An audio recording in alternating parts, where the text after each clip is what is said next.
Rahul മാങ്കൂട്ടത്തിലിന്റെ mobile phone കണ്ടെടുത്ത police. Palakkad Rahul താമസിച്ച KPM ഹോട്ടലിലെ 2002 എന്ന മുറിയിൽ നിന്നാണ് ഫോൺ കണ്ടെത്തിയത്. രാഹുലിന്റെ പേഴ്സണൽ ഫോണുകളിൽ ഒന്നാണ് പോലീസ് കണ്ടെത്തിയത്. ഫോൺ ശാസ്ത്രീയ പരിശോധനയ്ക്ക് വിധേയമാക്കും. അതേസമയം ലാപ്ടോപ്പ് എവിടെയെന്ന മാങ്കൂട്ടം ഇതുവരെ പോലീസിനോട് വെളിപ്പെടുത്തിയിട്ടുമില്ല.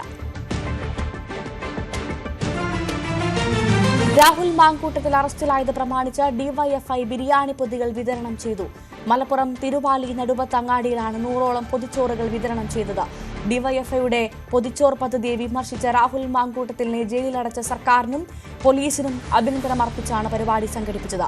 DYFI നടുവത്ത് യൂണിറ്റിന്റെ ആഭിമുഖ്യത്തിൽ സംഘടിപ്പിച്ച ബിരിയാണി വിതരണം CPM പുന്നപ്പാല ലോക്കൽ കമ്മിറ്റി അംഗം KP ഭാസ്കരൻ ഉദ്ഘാടനം ചെയ്തു. കോർപ്പറേഷനിലെ വിഴിഞ്ഞം വാർഡിൽ UDFന് വിജയം. UDF സ്ഥാനാർത്ഥി K സുധീർ ഖാൻ 83 വോട്ടിന്റെ ഭൂരിപക്ഷത്തിലാണ് LDF സ്ഥാനാർത്ഥിയെ തോൽപ്പിച്ചത്. LDFന്റെ സിറ്റിംഗ് സീറ്റാണ് UDF പിടിച്ചെടുത്തത്. ഇതോടെ UDFന് നഗരസഭയിൽ 20 സീറ്റായി.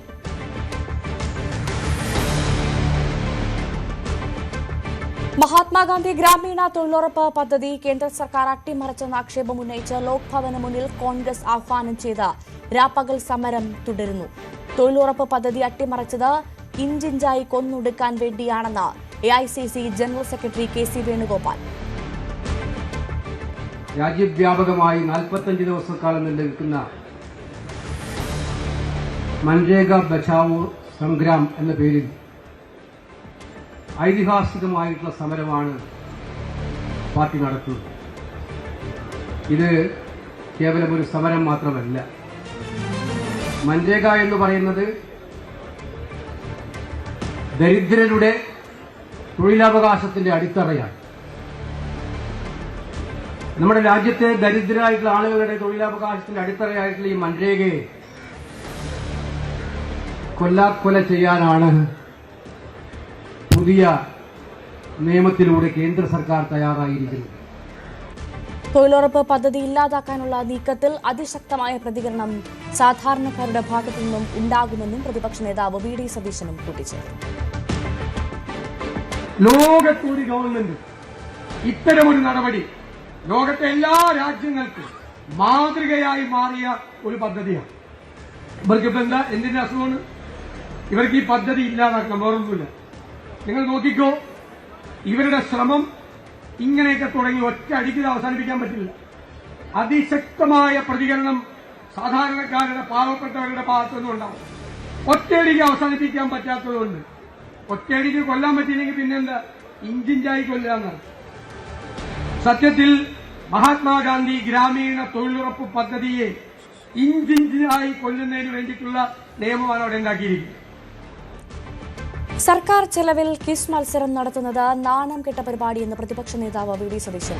മത്സരം നടത്തിയ എല്ലാറ്റിനും ഉത്തരം പിണറായി വിജയനെന്ന് കുട്ടികളെ കൊണ്ട് പറയിപ്പിക്കുന്നു. ഇതിന്റെ ചെലവിനായി സർക്കാർ ഖജനാവിൽ നിന്നെടുത്ത പണം ഉദ്യോഗസ്ഥരെ കൊണ്ട് തിരിച്ചടപ്പിക്കുമെന്നും പ്രതിപക്ഷ നേതാവ്. ഈ മുഖ്യമന്ത്രിക്ക് നാണമുണ്ടോ? അദ്ദേഹം ഭരിക്കുന്ന പബ്ലിക് റിലേഷൻസ് ഡിപ്പാർട്ട്മെന്റിൽ ക്വിസ് മത്സരം നടത്തി എല്ലാ ചോദ്യത്തിനും ഉത്തരം പിണറായി വിജയൻ എന്ന് വരുത്തി തീർക്കുന്ന നാണം കെട്ട പരിപാടി ഈ കേരളത്തിൽ ഒരു ഗവൺമെന്റ് ചെയ്തിട്ടില്ല. തെരഞ്ഞെടുപ്പിന് 2 മാസം മുമ്പ് ക്വിസ് മത്സരം, അത് കുട്ടികളെ കൊണ്ട് എല്ലാവരെ കൊണ്ടും പിണറായി വിജയൻ എന്ന് ഉത്തരം പറയിപ്പിക്കുന്ന ചോദ്യം സർക്കാർ ചെലവിലാണ് ഈ തെരഞ്ഞെടുപ്പ് പ്രവർത്തനം നടത്തുന്നത്. ഈ നാണം കെട്ട പരിപാടി ഇത് മുഖ്യമന്ത്രിക്ക് വ്യക്തിപരമായി അപമാനമായി മാറും.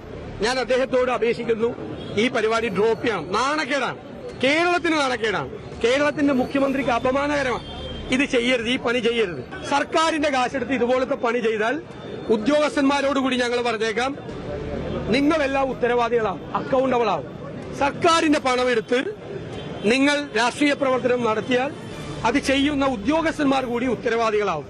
ഞങ്ങൾ ഏതറ്റം വരെ നിയമയുദ്ധം നടത്തിയും ആ പണം സർക്കാരിന്റെ ഖജനാവിൽ നിന്ന് CPM തെരഞ്ഞെടുപ്പ് പ്രവർത്തനം നടത്താൻ വേണ്ടി എടുക്കുന്ന പണം ഞങ്ങൾ തിരിച്ചടപ്പിക്കുക തന്നെ ചെയ്യും. ഒരു സംശയം. കൂടുതൽ വാർത്തകൾക്ക് News 18 Keralam YouTube channel subscribe ചെയ്യുക.